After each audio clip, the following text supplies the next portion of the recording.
আসসালামু আলাইকুম ভিউয়ার্স, চলে এসেছি নতুন একটি ভিডিওতে। আজকে আমি চলে এসেছি সখীপুরের হাতিভাঙ্গার তালিমঘরে। আজকে আমরা এই তালিমঘরের কোথায় কি আছে সম্পূর্ণ ঘুরে দেখব এবং আপনাদের দেখানোর চেষ্টা করব।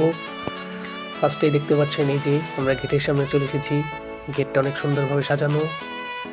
দেখেন ভিতরে একটা বাড়ি আছে, এর ভিতরেও লোকজন বসবাস করে। সুন্দর সুন্দর গাছ, বসার জন্য জায়গা। গেটের সামনে আছে অনেক সুন্দর ফুল। দেখেন কি সুন্দরভাবে গেটটি সাজানো। এই পাশে আছে দেখেন এই যে এখানে 2004 সালে স্থাপিত হয়েছে লেখা। দেওয়ালের মধ্যে সুন্দরভাবে গাছ লাগানো দেখেন।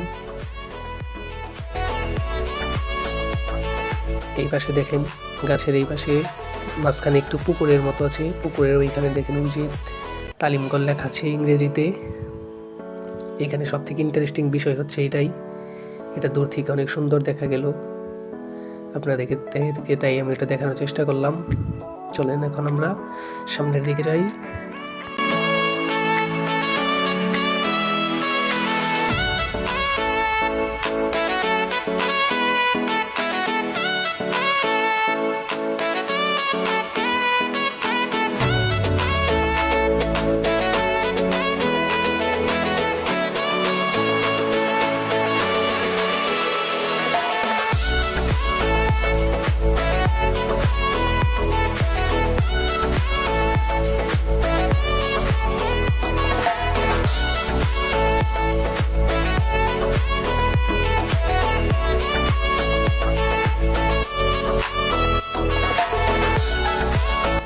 এখানে মূলত আমি আমার খালুজানকে নিয়ে এবং আমার খালাতো বোনকে নিয়ে বাইকে করে ঘুরতে গিয়েছিলাম। দেখেন পাহাড়ি অঞ্চলে রাস্তাগুলো আঁকা বাঁকা, উঁচা নিচু।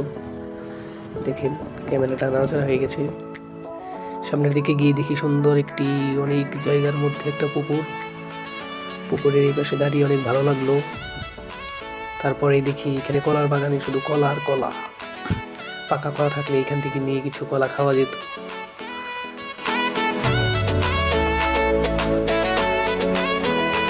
এই পাশে সামনের দিকে দেখেন কি সুন্দরভাবে নারকেল গাছগুলো দাঁড়িয়ে আছে সারি সারি।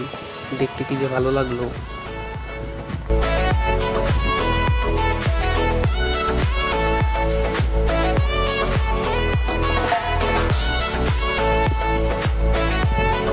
পুকুর পাড়ের ওই পাশ থেকে দেখা গেল সুন্দর একটি নৌকায়। দেখেন অনেক সুন্দর এই বোটটি। ভাবছিলাম এটার উপরে উঠবো, তা দেখি এটা অনেক ছোট, কিন্তু এটা অনেক সুন্দর লাগলো ওইখান থেকে দেখে।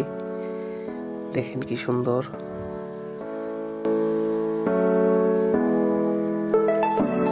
সর্বশেষে দেখি এই পাশে লাস্টে একটি এতিমখানা রয়েছে। ভাবতেও পারিনি যে এদিকে এত সুন্দর একটি এতিমখানা আছে। এই এতিমখানাটি দেখেন কত সুন্দর।